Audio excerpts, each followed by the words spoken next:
ආයිබෝන් ඔබ සම්බන්ධ වෙන්නේ කළුසුද්දා YouTube නාලිකාවේ වැදගත් වීඩියෝ එකක් සමගයි. මේක විශේෂ වීඩියෝ එකක්.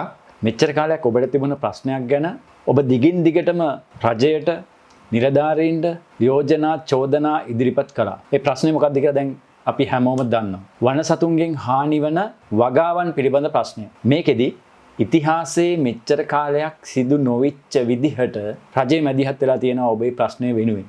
මුලින්ම ඔබ අපිට යොමු කරපු ප්‍රශ්න සහ ඔබ රජයට යොමු කරපු ප්‍රශ්න මේ සමාජගත වෙලා තියෙන ප්‍රශ්න ගොඩක් තිබුණානේ. මෙන්න ඒ ටික. කාලා මු විනාශ කරනවා. උදේ ඉඳන් රැය වෙනවා හිලාවගෙන තමයි කරදරේ තියෙන්නේ. දැන් අපිට ගෙවල් වල ඉන්න බෑ. අපිට කරන්න දෙයක් නැතුව රජයට මෙච්චර බරන්නේ මේ ගම් වල මේ මගුල නැති කරනවා. හැම රජයකටම වගේ මේ ප්‍රශ්නේ ඔබ කිව්වා. ඒ වගේම වර්තමාන ආණ්ඩුව ජාතික ජනබලවේගයටත් මේ ප්‍රශ්නය කිව්වා. ඒකේ බර කරට ගත්තා ජාතික ජනබලවේගය. විශේෂයෙන්ම කියන්න ඕනේ මේකේ වැඩිපුර බර කරට ගත්තේ කුසිකර්ම අමාත්‍යාංශය.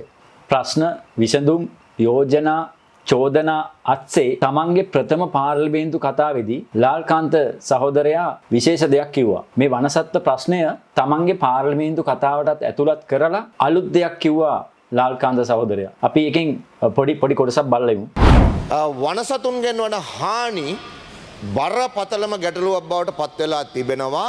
මේ වෙලාවේ ගොවි ජනතාවට කියන්න ඕන කාරණයක්, තමන්ගේ වගාවට හානි කරන මේ සත්තු තමන්ගේ වගා භූමියේදී අර වගාවට වන වෙනත් හානි සම්බන්ධයෙන් කටයුතු කරනවා වගේම වගාවට වන හානි සම්බන්ධයේදී තමන්ගේ ඉඩම තුලදී ගොවිපළ තුලදී ඕනෑම ක්‍රියාමාර්ගයක් ගැනීමට ගොවි ජනතාවට කිසිම නීතිමය බාධාවක් නැහැ.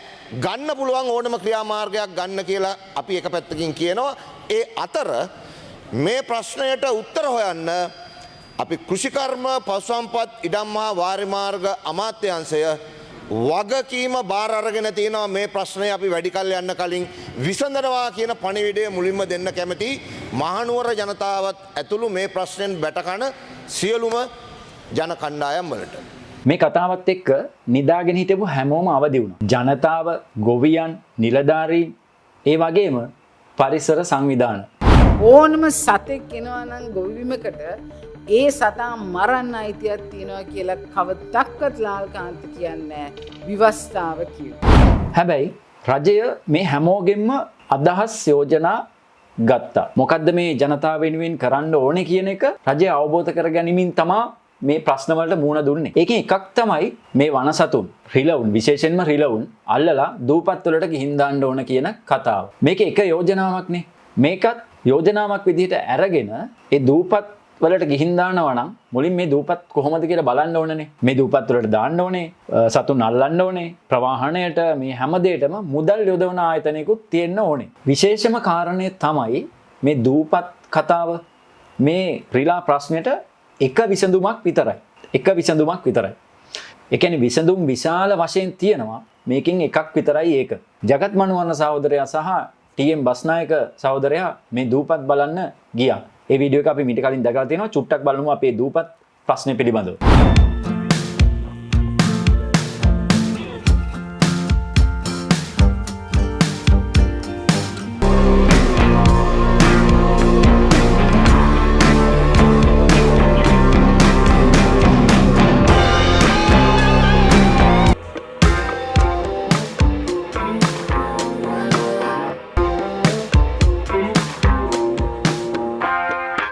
ආචාර්යවරු, නිලධාරීන්, රජය මේ හැමෝම මෙච්චර කාලයක් ඉතිහාසයේ නොවන විදිහට මේ වනසතුන්ගේ හානිය පිළිබඳව මැදිහත් වුණා. රජය මේ මහාචාර්යවරු සහ නිලධාරීන් නිතරම මේ වැඩේට සම්බන්ධ කරගත්තා පහුගිය කාලෙම. මේ දේත් එක්ක මේ මහාචාර්යවරුන්ගේ අදහස් සහ මේ සමාජයේ කෘෂිකර්ම පරිශ්‍රණ නිලධාරීන් මේ හැමෝගෙම අදහසුත් එක්ක විශේෂම දෙයක් හොයාගත්තේ වගාවන්න හානි කරන්නේ රිලවුන්, වඳුරන්, දඬුලේනුන්, මොණරුන් වගේ සතුන් තමයි විශාල වශයෙන්ම වගාවන්න හානි කරන්නේ කියන එක ඔවුන් අවබෝධ කරගත්තා. ඒ අවබෝධයත් එක්ක එතකොටම එන දේ තමයි මේ සතුන්ට මොකද කරන්න කියන එකත් එක්ක, හානිදායක සතුන්ට මොකද කරන්න කියන එකත් එක්ක එන දෙයක් තමයි කොච්චරක් මේ සතුන් ඉන්නවද කියන එක. එතකොටම එන දේ තමයි වනසත්ත්ව සංගණනයක් අවශ්‍යයි කියන කාරණය. ඒ කියන්නේ මේ සමාජයෙන් ඇතිවෙන දේත් එක්ක තමයි මේ අපි කතා බහේ ඇතිවන දේත් එක්ක තමයි මේ වනසත්ත්ව සංගණනයක් ඕන කියන කතන්දර එන්නේ. ඒ නිසාම තමයි වනසත්ත්ව සංගණනයක් පහුගිය දවසක පැවතුනේ. මේ වනසත්ත්ව සංගණනය අතිසාර්ථකද සාර්ථකද කියන එක නෙවෙයි වැදගත් වෙන්නේ. සතුන් කොච්චරක් ඉන්නවද කියලා දල වශයෙන් කොච්චරක් ඉන්නවද කියලා අපි අවබෝධ කරගන්න ඕනේ. අපි සහ රජය මේ වැඩේට මොකද්ද කරන්න කියන එකේදී කොච්චරක් මේ සත්ත්වෝ ඉන්නවද කියන එක අවබෝධ කරගැනීම ඉතාමත්ම වටිනවා. වනසත්ත්ව සංගණනය වැඩේ සාර්ථකයි. විශිෂ්ට විදියටම ඒක වුණා. හැමෝම මේකට දායක වුණා. දැන් මේකෙදී මම මුලින්ම දෙයක් කිව්වනේ දැන් මේ වනසතුන් නල්ලලා මේ රිලවුන් නල්ලලා දූපත් වලට ගිහින් දාන කතාව. මේකෙදී ජගත් මනවර්ණ සහෝදරයා මේකට ඉල්ලීම් ඉදිරිපත් කරා මේ වැඩිපුරම වනසතුන් ජීවත් වෙන්නේ මේ මහනුවර ප්‍රදේශයේ. ඒතකොට මහනුවර හේවැහැට ප්‍රදේශයෙන් මේ සතුන් මුලින්ම ව්‍යාපෘතිය පටන් ගමු මේ සතුන් අල්ලලා ගිහින් දාමු කියන යෝජනාව ජගත් මනවර්ණ සහෝදරයා ඉදිරිපත් කළා. මේකට මධ්‍යම පළාත් සභාව මුදල් යොදවන්න තීරණය කළා. ඉලවුන්ගෙන් සිද්ධ වෙන වගාහනි සම්බන්ධයෙන් කෘෂිකර්ම කටයුතු අමාත්‍යාංශය වනජීවික ඇතුළුව ආයතන කිහිපයක් සම්බන්ධ කරන හදු විශේෂ කමිටුවක් තිබුණා. මේ කමිටුවට යවලා ඒ කමිටුවෙන් අනුමැතිය සහිතව දැන් ඒ ඇවිල්ලා තියෙනවා මේක ක්‍රියාත්මක කරන්න කියන අදහස අපිට ඇවිල්ලා තියෙනවා. කොහොම හරි දැන් මේක ක්‍රියාත්මක කරන්න ඒ අවශ්‍ය අපි කලින් යොමු කරපු අපේ යෝජනාව ටිකක් විශාල එකක්. ඒක ප්‍රමාණයෙන් විශාලයි. මේකේ නියම ව්‍යාපෘතිය සඳහා අපි ගම් 15ක් තෝරගන්න විශේෂයෙන් හේවැහැට ආසනයේ ගම් 15ක් තෝරගෙන මේකේ නියම ව්‍යාපෘතිය අපි ක්‍රියාත්මක කරනවා. ඒකදී විශේෂයෙන් පෙරදින විශ්වවිද්‍යාලය නේවි එක ඇතුළු අනිකුත් මේ සියලු ආයතන වනජීවික ඇතුළුව ඒ සියලු දෙනාගේ අධීක්ෂණය සහිතව මේ අපිට කමිටුවෙන් ලැබිලා තියෙන අනුමැතිය තියෙන්නේ මේක සඳහායි අදාළ වූ ආයතන සතුන් සම්බන්ධයෙන් වග කියන ආයතනවල අධීක්ෂණය යටතේ මේක කරන්න කියලා. ඒ සඳහා ඒකට අදාළ ඒ ක්‍රියාමාර්ග ගැනීම සඳහා පළමු සාකච්ඡාව තමයි අද පැවැත්වුවේ. ඒත් එක්කම අපි කියන්න ඕන විශේෂයෙන් දැන් මේ දූපතකට මේකේ අවසාන සලස්ම තමයි අපි අල්ලා ගන්න රිලවුන් දූපතකට ගිහිල්ලා මුදා හරින එක. ඒතකොට මේ දූපතින් ගොඩබිමට එන්න කිසි විදිහක් නැහැ. දැන් මම දැක්ක අදත් මාධ්‍යවල පළ වෙලා තියෙනවා මේ දූපත් වලට ගිහින් දාන රිලව් ආපස්සට පිනන ගොඩබිමට ඇවිල්ලා මේ අවට තියෙන ගම්වල ජන ජීවිතයට කරදරයක් වෙන තත්ත්වයක් ඇති වෙනවා කියලා. මේක කලින් එහෙම වෙලා තියෙනවා වෙන්න පුළුවන්. නමුත් අපි මේ සියලු දේවල් සැලකිලිට අරගෙන මේ දූපත වටේට විදුලි වැටක් අනිවාර්යෙන් අපි ඉදි කරනවා. ඒත් එක්කම තමයි ඒක සම්බන්ධයෙන් නිතර අධීක්ෂණය කරන්න ක්‍රමවේදයක් අපි හදලා තියෙනවා නේවි එක සහ ඒකට අදාළ වෘත්තිකීන් යොදවගෙන. ඒක නිසා කිසිදු විදියක අවදානමක් නැහැ මේ දූපතට ගිහින් දාන රිලව් නැවත අවට ගම් වලට ගම්වදී කියන සැකයක් අපිට කිසිම විදියකින් නැහැ. ඒකට අදාළ සියලු ක්‍රමවේදන අපි හදලා තියෙනවා. ඒත් එක්කම තමයි මේ ව්‍යාපෘතිය මීට කලින් ලෝකෙ කොහෙවත් කරපු එකක්වත් ලංකාවේ කවදාවත් කරපු එකක්වත් නෙවෙයි. මේක පළවෙනි වතාවට තමයි අපි අත්හදා බලන්නේ. මේකේ යම් අවස්ථාවල යම් දුර්වලතා අපි හඳුනා ගන්න පුළුවන් ඉදිරියේදී. ඒවට ඒ වෙලාවට උත්තර හොයමින් තමයි මේක අපි ඉස්සරහට අරගෙන යන්නේ. මේ ඉන්නවනම් ගමක උදාහරණයකට මේ දැන් අපි හේවාහැට කියලා කිව්වට රිලවට හේවාහැට කියලා විශේෂ ගමක් නැහැ. රිලවට කොතනත් එකයි. කැම තියෙනවා නම් ඉඩ තියෙනවා නම් එයා එනවා. ඉතින් අපි මේ ප්‍රශ්නෙට විසඳුම සොයන්නේ මේ විදිහට මේක නිකන් නියම ව්‍යාපෘතියක් විතරයි. අනිත් එක මේ වගේ දෙයක් කරනවා නම් සියලුම විසඳුම් එක තැනක යොමු කළ යුතුමයි. තනි දෙයක් විතරක් කරලා විසඳුම හොයන්න අමාරුයි.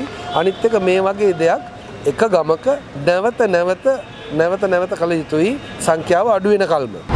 ඒ වගේම තමයි දැන් මේ ළඟදී දවසකත් දැන් මේ සතුන් අල්ලලා ගිහින් දාන්න ඕනනේ. නැවතත් මේ දූපත් නිරීක්ෂණ චාරිකාවක ජගත් මනුව සහෝදරයා පහුගිය දවසක සම්බන්ධ වුණා. ඒ වීඩියෝත් අපිට ලැබිලා තියෙනවා. අපි බලමු දැන් මේ ළඟදිම ගියපු වීඩියෝ ටික.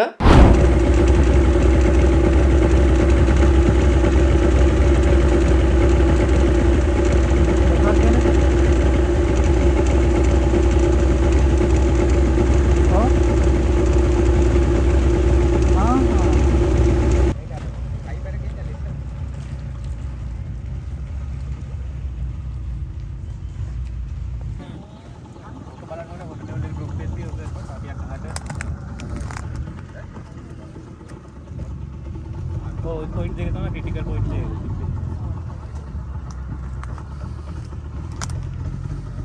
මේක මම හිතන්නේ මේ වනසතුන් ගිහින් දාලා ඔවුන්ට අවශ්‍ය ආහාර පාන ලබා දෙන්නේ කොහොමද?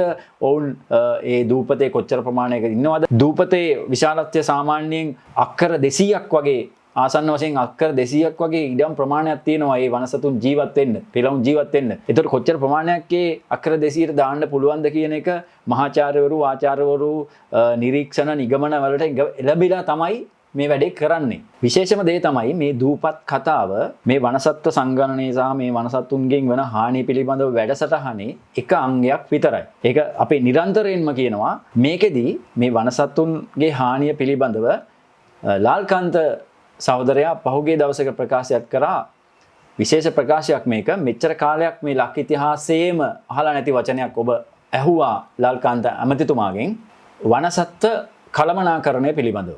වනසත්ව කළමනාකරණයේදී ওই දූපත් වලට ගිහින් දානවා වගේම යම් යම් දේවල් කළමනාකරණයට යොදා ගන්න පුළුවන්. සාමාන්‍යයෙන් සතුන් කළමනාකරණය කරන්න විලෝපිතයන් ඇති කරනවා. ඒ කියන්නේ මේ පරිසරය අසන්තුලිත වෙලා තියෙන්නේ. මේ අසන්තුලිතතාවයෙන් මුදවන්න යම් සත්තු ප්‍රමාණයක් ඉතාම විශාල වශයෙන් වැඩි වෙනවා. එතකොට රජයක් විදියට විලෝපිතයන් නැති කිරීම සිදු කළ යුතුයි. විශේෂයෙන්ම මේක එක්තරා රටක සිද්ධ වෙච්ච දෙයක්. මේකෙදී එක කැලේක මුවන් විශාල වශයෙන් වැඩි වුණා. මුවෝ වැඩි වෙලා මේ කැලේ හැම ගස් කොළන් හැම දෙයක්ම මේ මුවෝ කාලා විනාශ කරා. රජයට සිද්ධ වුණා මේ මුවෝ විනාශ කරන්න, මේ කැලේ බේරගන්න කොටියන්ව ඇති කරන්න. රජය කලේ කොටියෝ ගිහිල්ලා ඒ කැලේට මුදා හැරියා මේ ප්‍රශ්නය වෙනුවෙන්.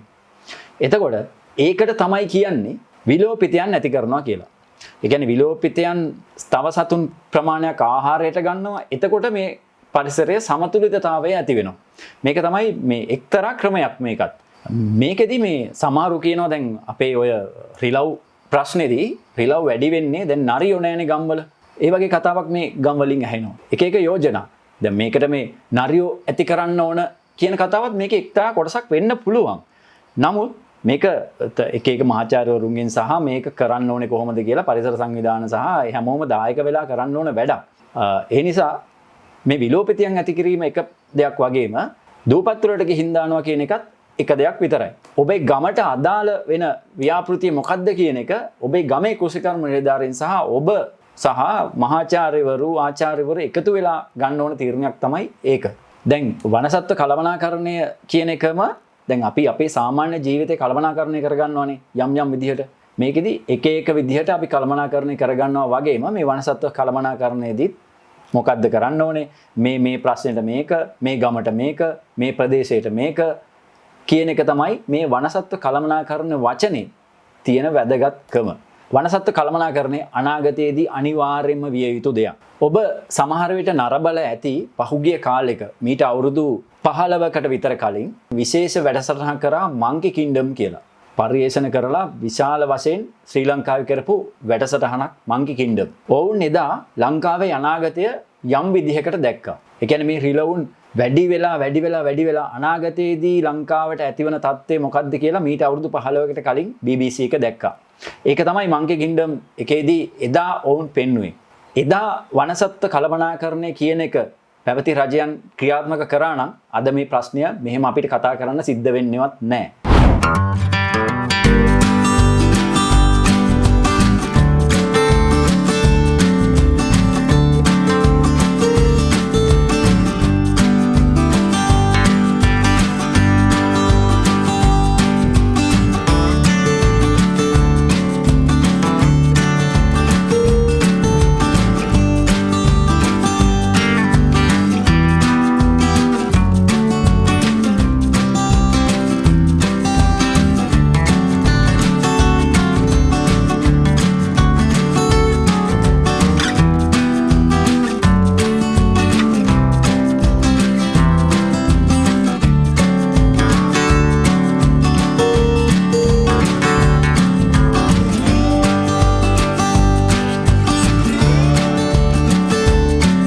හැබැයි දැන් ඔබ නිවැරදි නායකත්වයක් තෝරාගෙන තියෙනවා.